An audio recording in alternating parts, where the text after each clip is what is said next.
Take a standard room and strip it of everything. Remove the furniture, the people, the air molecules, and the microscopic dust. Once every atom is gone, the standard assumption is that you're left with nothing. In the 19th century, physicists observed that light traveled as a wave. Since sound and water ripples require a medium to move through, they assumed light did too. They conceptualized the mechanical ether, a rigid, invisible substance like a set of cosmic gears, filling the cosmos to carry those waves. Finding this cosmic jelly proved impossible. In 1887, Albert Michelson and Edward Morley attempted to detect the friction of the Earth moving through this ether, but their precise instruments registered absolutely nothing. If you try to measure a magnetic field with a thermometer, the instrument remains useless.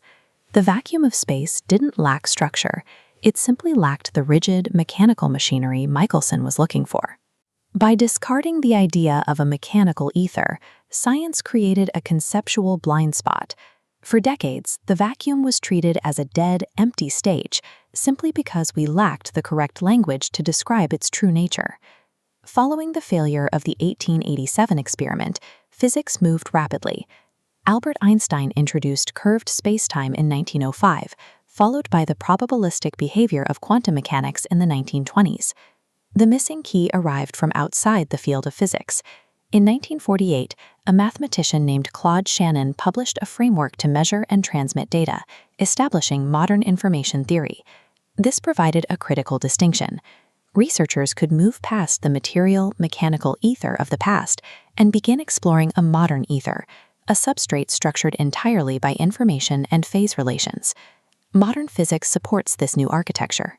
We now accept that the deep vacuum of space is boiling with structured entities, from quantum fluctuations to the Higgs field that gives mass to elementary particles.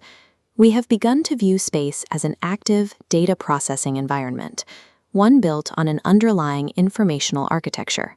Physicist Dr. Melvin Vobson explores this idea through the second law of infodynamics, the principle that systems naturally minimize their information entropy to reduce their computational requirements. This law suggests the universe acts to reduce the complexity of the data it has to process.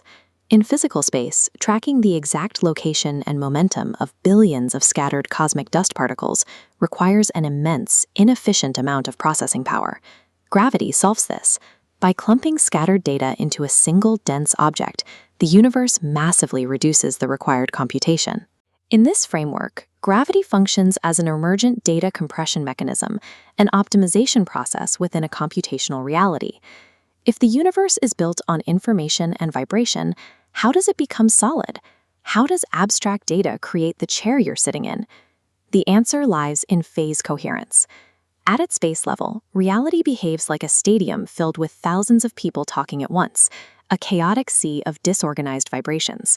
When those chaotic vibrations synchronize, like that massive crowd performing the wave, the system locks together.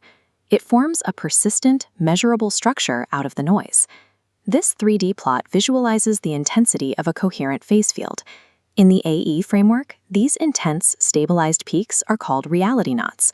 These are the topological building blocks of the matter we interact with. The physical world functions as the rendered graphical interface of a deep processing system.